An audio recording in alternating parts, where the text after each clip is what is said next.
አሰላሙ አለይኩም ወራህመቱላሂ ወበረካቱ። በአዲስ ቪዲዮ መጥቻለሁ። ዛሬ ደግሞ እንደምታዩት ቶርታ ልንሰራ ነው። ቀለል ያለ ቤታችን ውስጥ እንደምታዩት ጋር እንደዚህ አዘጋጅቻለሁ።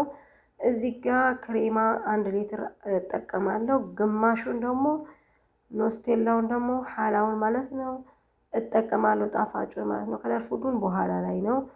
አሁን እንደምታዩት ክሬማዬ በጣም ቆንጆ ሆኖ ወጥቶልኛል ማለት ነው። 1 ሊትር እና ያኛውን ደግሞ ግማሹን ስኳር ምናምን አልተጠቀምኩም ከዛኛው ጣፋጭ ስለተጠቀምኩ ማለት ነው።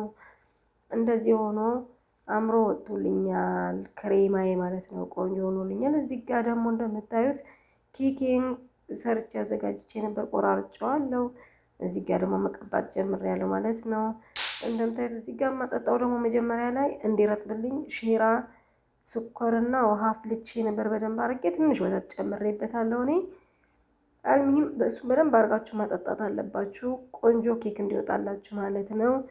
እንደምታዩት ቆንጆ ኬክ ሆኖልኛል፣ እየወጣ ነው ማለት ነው። እዚህ ጋር ክሬማዬን በደንብ አድርጌ እቀባዋለሁ ማለት ነው። ከስር ከላይ በደንብ አድርጋችሁ ቀቡት። ክሬማ ከሌለው ኬክ አይጣፍጥም።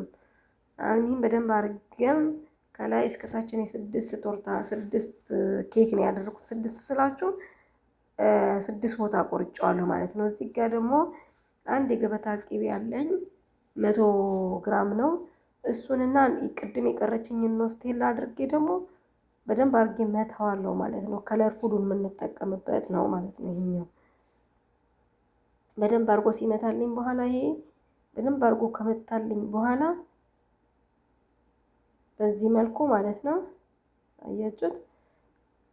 የሀገራችን ለጋ ቅቤ ነው የሚመስለው። ሱብሃንአላህ። ከዛ ደግሞ እናንተ ከለር ፉዳችሁን 1 የሾርባ ማንኪያ የስኳር ማንኪያ ማለት ነው። የስኳር ማንኪያ 1 ከለር ፉድ ከዚህ ትጠቀማላችሁ ማለት ነው። እሱንም በደንብ አድርጎ ከመታ በኋላ ዲዛይን ታወጣላችሁ ማለት ነው። ይሄ ቀጫጭኑ ሰማያዊ ዝም ብዬ ዝግዛግ ያረኩበት በክሬማ በቀረኝ ትንሽ እየጠባ አድርጌበት ነው። በነጩ ክሬማ ማለት ነው የተጠቀምኩት። ያኛውን ደግሞ ወፍራሙን ደግሞ ያያችሁት አሁን የሰራሁት ነው።